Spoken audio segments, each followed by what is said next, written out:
went to private equity. Correct. Banking was very transactional. Yeah. So I aspired to go on the buy side, Right. where it was a quieter life, a little bit more cerebral. And when you bought things, you actually had to now fix them and work with them, Yeah. versus just moving on from one transaction to the next. Love that. And you also do mention that, Benjamin Franklin's autobiography had a big impact, It did. on you. When did you first read that book? I came across it right around the time when I was finishing college. And I think it had an impact on me because, one is the guy, he's a little bit like Warren Buffett. Right. There's sort of maxims, very like old school wisdom, Yeah. which resonated with me. Right. Second is, here's a person who moved around and did so many different things So true.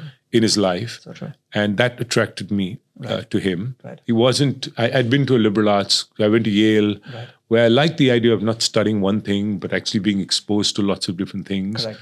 So I could see that in the man. His career was like a liberal arts career, almost. He'd done everything from science to philosophy to starting a university, running a printing press, et cetera, et cetera. So it's fascinating. And then the discipline, behind it all was wake up at a certain hour, real discipline. Right. Because the only way you can get things done, you can have lots of ideas, but you can't be the founder of University of Pennsylvania. You can't invent the lightning rod.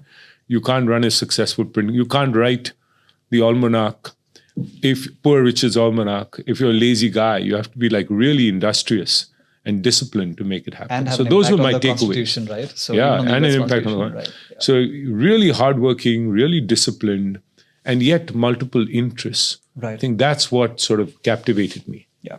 And the amazing part is like so much of what, he said even way back then or wrote way back then is still applicable even today. Of course. Things where I do recall reading this again ages ago where it said, build networks without ever having to need them, but just, have those networks in place. It talks about how, old school grind, just cannot be beaten. I mean, these are lessons that are pertinent even today. Like we're talking about 250 years down the line and still very much in play as well. Yeah, I sometimes pick up Poor Richard's Almanac. And when I read it, there's lots of lessons. It's like Charlie Munger and Warren Buffett. I mean, you can read what Timeless they said classics. 50 years ago, but they're timeless classics. Yeah. It's just wisdom of the ages. So true. So true. Yeah. And you obviously still imbibe a lot of that, right? In terms of the discipline and all of those things. I'm sure those are very much a part of your life as well. Yeah, still. very much so. Yeah. I'm generally an early riser. I, have a habit. I go to the gym.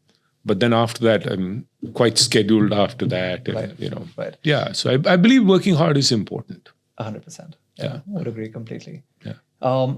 Post that, when you went to your next job, you said there you had a boss who was inspirational, tough, but still, really inspired and, got the best out of you. What was that experience like? A very different style of management, which actually resonated with me. So somebody who was...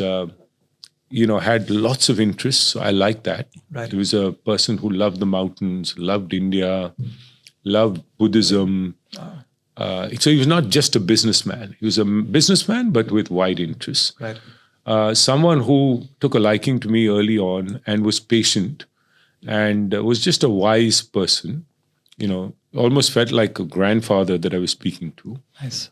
And just gave me a lot of opportunity. And from that, I learned that I work with a lot of young people and stuff that, nurturing them, you challenge them, but nurture them. There's no reason to beat them up is very important. So my first boss was not my role model. Right.